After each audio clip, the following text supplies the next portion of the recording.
নমস্কার, সকলকে সুপ্রভাত জানিয়ে আজ ইনফোলিপের বাণী ও কথা পর্ব শুরু করতে চলেছি।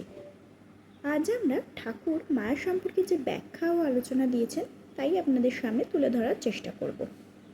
ঠাকুর বলতেন, মায়া কাকে বলে জানো? বাপ মা, ভাই বোন, স্ত্রী পুত্র, ভগবান, ভাইপো ভাইজি, এইসব আত্মীয়দের প্রতি টান ও ভালোবাসা। আর দয়া মানে সর্বভূতে আমার হরিয়াছেন এই জেনে সকলকে সমান ভালোবাসা।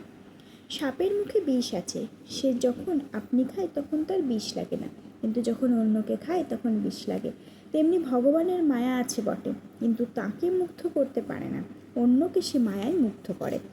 জীবাত্মা পরমাত্মার মধ্যে এক মায়া আবরণ আছে। এই মায়া আবরণ না সরে গেলে পরস্পরের সাক্ষাৎ হয় না। যেমন অগ্রে রাম, মধ্যে সীতা ও পশ্চাতে লক্ষ্মণ। এই স্থলে রাম পরমাত্মা ও লক্ষ্মণ জীবাত্মা স্বরূপ, মধ্যে জানকী মায়া আবরণ হয়ে রয়েছেন। যতক্ষণ মা জানকীর মধ্যে থাকেন ততক্ষণ লক্ষ্মণ রামকে দেখতে পান না। জানকী একটু সরে পাশ কাটালেই তখন লক্ষ্মণ রামকে দেখতে পান। মায়া দুই প্রকার, বিদ্যা এবং অবিদ্যা। তার মধ্যে বিদ্যা মায়া আবার দুই প্রকার, বিবেক এবং বৈরাগ্য। এই বিদ্যা মায়া আশ্রয় করে জীব ভগবানের শরণাপন্ন হয়। আর অবিদ্যা মায়া 6 প্রকার, কাম, ক্রোধ, লোভ, মোহ, মদ এবং মাৎসর্য।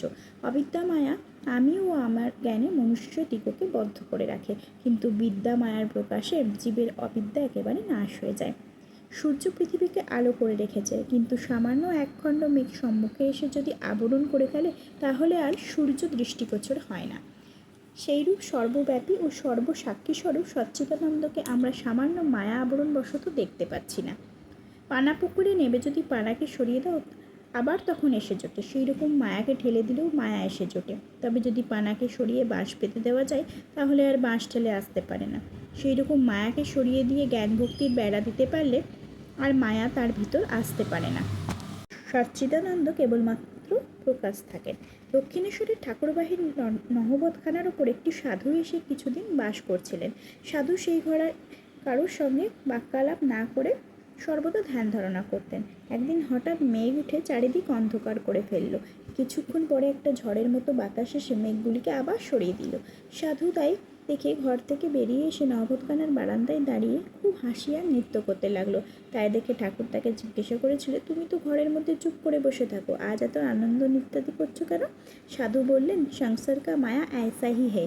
প্রথমে পরিষ্কার আকাশ, হঠাৎ মেঘ এসে অন্ধকার করে ফেললে, আবার কিছুক্ষণ পরেই যা ছিল তাই রইল। ঠাকুর মায়া সম্পর্কে এই ব্যাখ্যাই দিয়েছেন। সকলে ভালো থাকবেন, আনন্দে থাকবেন। ঠাকুরের পায়ে প্রণাম জানাই। ধন্যবাদ।